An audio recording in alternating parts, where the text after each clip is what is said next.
Hi. Kenny, Michelle Gardner, Arizona Republic. Obviously, the game was a great game last weekend, and you had spoken earlier about Rashada, and you wanted to preserve his red shirt, and there are 2 games left. Any plans to use him, or how close could he be to maybe seeing some action? Potentially, it just depends on if he's ready and healthy to get back in there. I'm not going to push him back past the timeline until he's 100%. But yes, he is. If he feels 100%, he could be in the football game. But I'm not going to push him, until he's at that point. But we definitely could use him because it wouldn't burn his red shirt. Hi, Kenny Hill, Reno Devils Digest. I know we all want to talk about football, but obviously the breaking news about Ray Anderson resigning is on everybody's minds right now. What happened? Just kidding. There you go. I'd rather talk about Oregon and UCLA, trust me. But what are your reactions to this news? Yeah, thankful for him giving me the opportunity to be the head coach here at my alma mater, my dream job. So very, very thankful for him. He's been supportive of me since I got here. So best of luck to him and his future. And, we'll look forward to what the future holds here. But best of luck to him in the future, and I'm very thankful for the opportunity he gave me to be the head coach here. Kenny, you talked to a lot of fans and supporters. Did you think a change needed to happen as athletic director? Yeah, I'm not worried about that. I'm worried about things I can control. I'm worried about trying to find a way to score versus Oregon, stop Oregon, and figure out, how you stop potentially the Heisman Trophy winner at quarterback. So I'm worried about things I can control. Chris Carbon, Son of a Source. Kenny, that being said, though, the elephant in the room is NIL, and that's a major factor in being successful in college football. Do you think that this could be a springboard toward more support from boosters or anything? I think anytime there's change, right, some things fall through and more people get back involved or disengaged. So I definitely think anytime there's change, it rattles enough cages to get, maybe some people involved and understand that, there's a direction we're heading.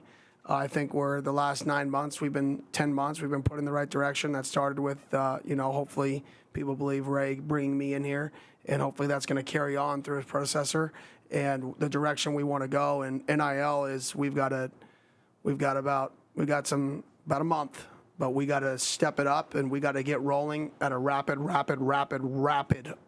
rate in this next 3 weeks to 1 month.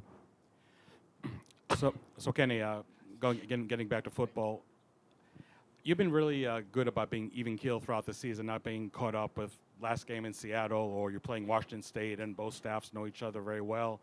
I know you're going to be asked 10 million questions about the Oregon game, and with the creative game plan you had last week, people are only imagining what's going to be in store on Saturday. But I'm assuming that your point of view is really just to keep those elements in check, because if you're not concentrated on just a pure football game that's taking place, that just happens to be the place where you coached last year, taking your eyes off the prize, so to speak, might be costly. Yeah, I'm focused on our players, putting together the best plan for them to go versus Oregon's football team. They have a really, really, really good football team. Arguably, the best football team we've faced this year. Their defensive line reminds me of Georgia's, just in terms of the physicality and toughness from when we played them last year. Their offensive line's big. They've got, I believe is tied for the best quarterback in the country with Jordan Travis.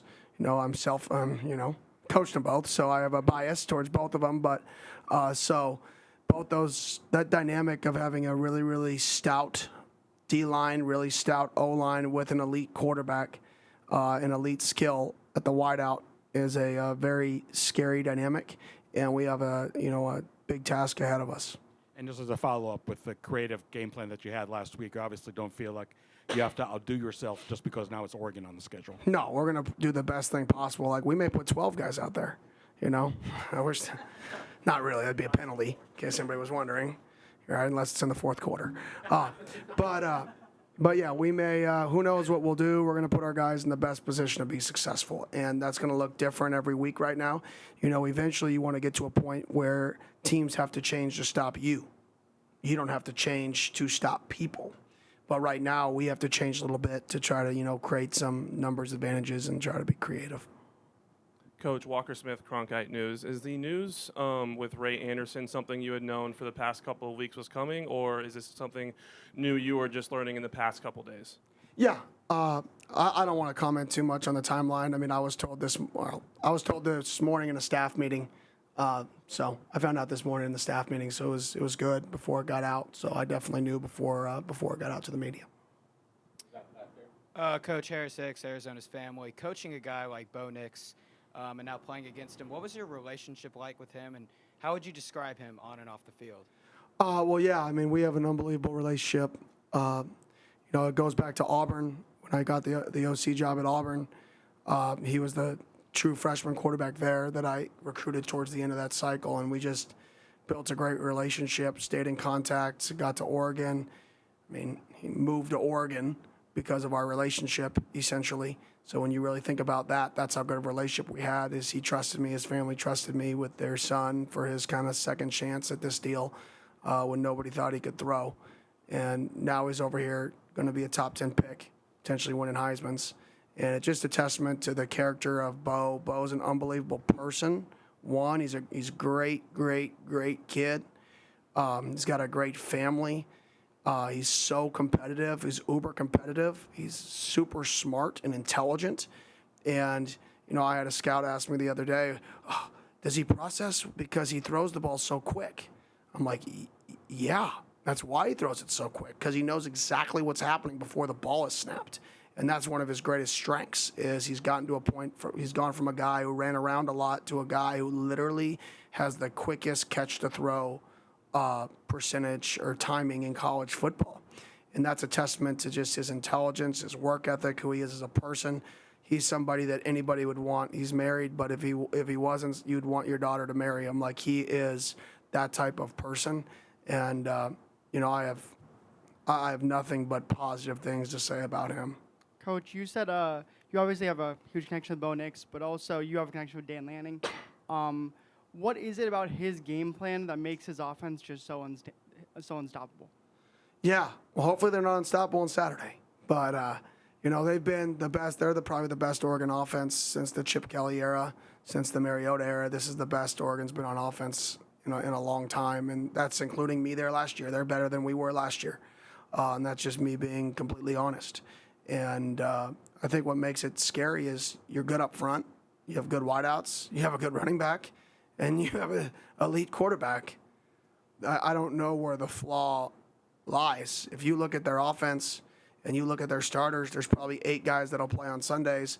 There's potentially 3 to 4 guys that can be first or second round picks that are currently playing. And if you have 4 first or second round picks on one offense at the same time, and one of those guys is a quarterback, so that's a dynamic. Coach, with Bo Nix, could you just elaborate more of like his skill set on the field and just how he's able to have that such high completion percentage? Super smart, knows where to go with the ball before the ball's even snapped. So has a really good plan, quick release. Good pocket movements, hard to sack in the pocket because he's so athletic. Has a really good feel for pump fakes. He's one of the best guys I've been around just using the pump fake to his advantage to not get sacked. Knows how to flip protections at a high rate, so very rarely becomes hot if he doesn't have to become hot. Gets out of bad play calls by checking runs. So, I mean, I could go on and on. He does it all really well. He throws the ball far.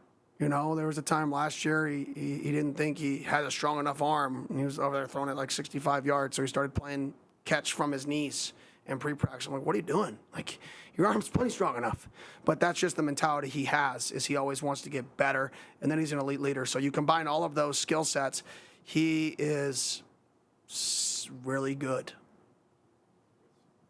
Yeah, Kenny, after the dust settled following that win, were there anything said that night or in subsequent days, last couple of days, that were positive that you took from players in terms of buy-in or commitment or validation? I just think just the locker room after the game, you can feel it, just who's celebrating with who. That's always who I look at is Is it one friend group celebrating with each other? Is it one position group celebrating with each other? Or is everybody kind of commingling? And in the best teams I've been a part of, it was commingling. And I could see the commingling of different position groups, different friends. I know which pods of people are friends with each other. When those pods are kind of crossing over to celebrate, that's really what you're looking for, and I could feel that. I've always felt our team believed in what we're doing. Even though I'm a little crazy, they know it. Goofy, they know it. But I do believe they believe in the process and the where we're going and what we're going to be. And I think this was a little bit of a validation, but like I told them all along, the validation is not on Saturday. The validation is in you see yourself getting better, you see our team getting better, you see our team growing together throughout the week. Now, it's a validation, from a public forum, but, I said last week is, if you care what other people think about you, you're going to live a sad, miserable life if you care what that person on Twitter thinks about you. Right? It's going to be because they're going to love you, they're going to hate you, then they're going to love you, then they're going to hate you, then they're going to love you, they're going to hate you. You better just care about what the people in this room think about you. And that's really what we're trying to get accomplished. Kenny, just to build off that just a little bit, what's your message to fans, the community, about the direction where the program is headed? We're getting better. We're competing. We need support. We need help. We need to activate the Valley. The same message. Anybody who watches us play, you should be proud of the effort our guys are putting on the field. You should be proud of the fight. You should be proud of the discipline, the lack of penalties throughout a game. Our guys are doing the little things right for you to be proud of. They need a sold-out crowd here versus Oregon.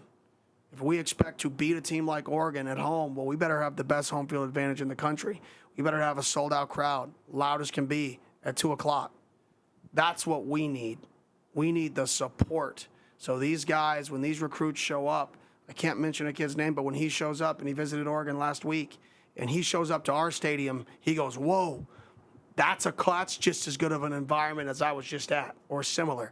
We need that to take the step as a program, and without it, it's all for naught. Coach, nearly pulling off the upset against Washington, what are some aspects of two different teams, of course, but trying to, kind of still bring that mentality of being the underdog in this situation? Yeah, we're always the underdog.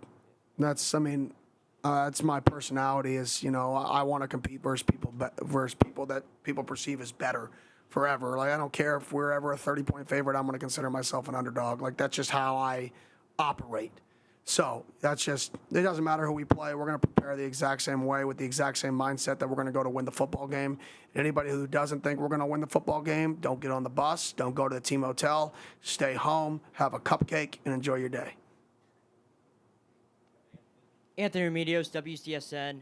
Now, Coach, you were with Dan Lanning last year at Oregon as the OC. Is there anything you learned from him or about him in that time? A lot. I've known Dan for a long time. He was a GA here at Arizona State when I was a high school coach. So I've known Dan a long time, and I just learned, the toughness that was instilled when they were at the Alabamas and the Georgias and the practice structures that they used. We use some of those practice structures still.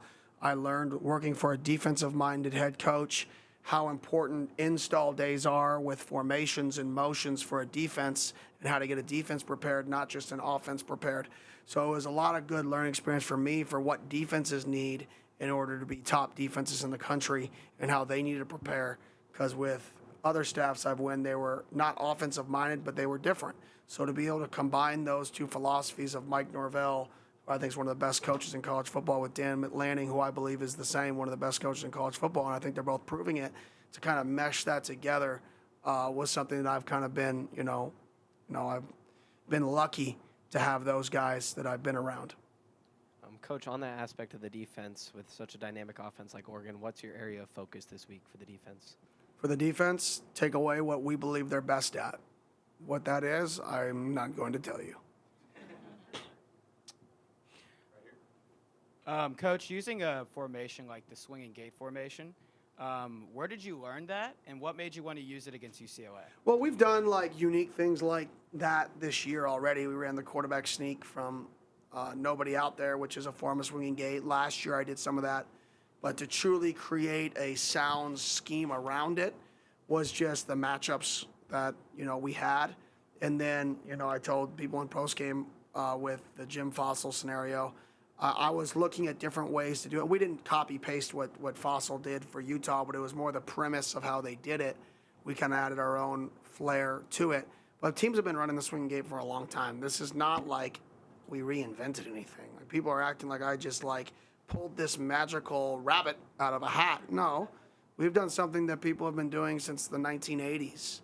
Now, did we run it more than some people have done it? Yes, because it was working and it was sound. But this is not like anything special, in my opinion, just maybe weird and not normal. But, if you just can't be scared of what's working.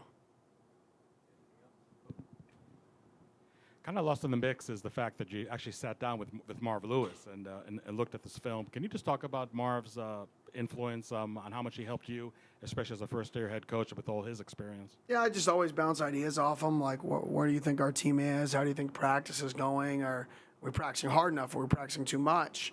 How do I handle this situation? How do I handle that situation? So he's just been a really good sounding board for me in terms of stuff like that. And then he always presents like a little write-up for the offensive staff and the defensive staff on basically his summary of the opponent in terms of their strengths, their weaknesses, where he thinks you should attack. Not really scheme related. It's just more, what he sees from the people. So it's been really beneficial to have him.